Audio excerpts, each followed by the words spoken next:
Malayalam film industry में इन दिनों मी to का तूफान आया है। हेमा कमेटी की रिपोर्ट आने के बाद अब तक कई एक्टर्स का पर्दाफाश हुआ और अब इस लिस्ट में एक और मलयालम एक्टर निविन पॉली का नाम हो गया है शामिल, जिन पर 40 ईयर ओल्ड एक वुमेन ने सेक्सुअल असॉल्ट का आरोप लगाया है। Nivin poly Malayalam film industry में एक जाना माना नाम है।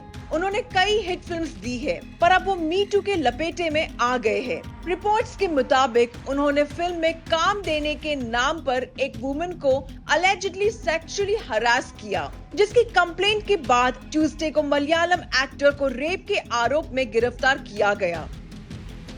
उस महिला के एलिगेशंस के मुताबिक निविन पॉली ने 1 साल से ज्यादा पहले दुबई में सेक्सुअल अटैक किया था।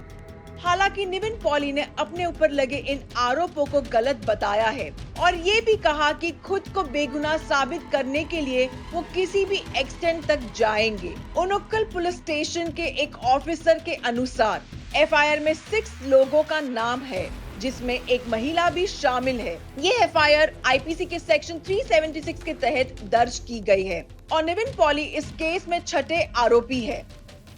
वहीं मलयालम एक्टर निविन ने एफआईआर दर्ज होने के कुछ घंटों बाद एक सोशल मीडिया पोस्ट में कहा कि उन पर लगे आरोप पूरी तरह से अनट्रू है। उन्होंने लिखा, I am determined to go to any extent to prove these allegations are baseless and will take all necessary steps to bring those responsible to light. Thank you for your concern. The rest will be handled legally. इसके बाद उन्होंने एक press conference रखी जहां उन्होंने फिर से इन आरोपों को झूठा बताया और कहा, This is a deliberate allegation and I believe there is a conspiracy behind it.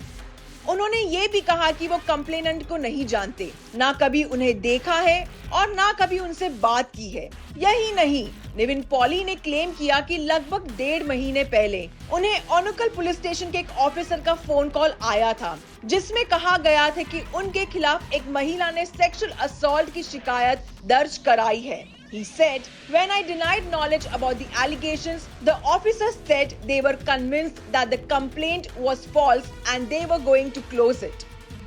Actor का कहना है कि उस वुमन के अगेंस्ट कंप्लेंट उन्होंने अपने लॉयर और पुलिस ऑफिसर के एडवाइस करने पर नहीं की, क्योंकि उनके अकॉर्डिंग कुछ लोग सिर्फ पब्लिसिटी के लिए ऐसा करते हैं, लेकिन अब वो खुद को इनोसेंट साबित करने के लिए सभी पॉसिबल लीगल मेजर्स लेंगे और इस केस को आखिरी हद तक लड़ेंगे, क्योंकि उनका मानना है कि ऐसे झूठे आरोपों को रोकना जरूरी है।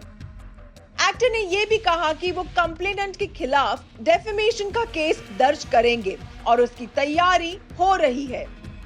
इसके अलावा मलयालम एक्टर ने इन्वेस्टिगेशन में अपनी तरफ से कोऑपरेट करने की बात कही और मीडिया से रिक्वेस्ट की कि वो इन आरोपों के पीछे के सच को जानने के बाद ही इसे पब्लिश करे। उन्होंने कहा कि ऐसे आरोप हमारे करीबी परिवार को प्रभावित करते हैं और शुक्र है कि मेरा परिवार मेरे साथ है।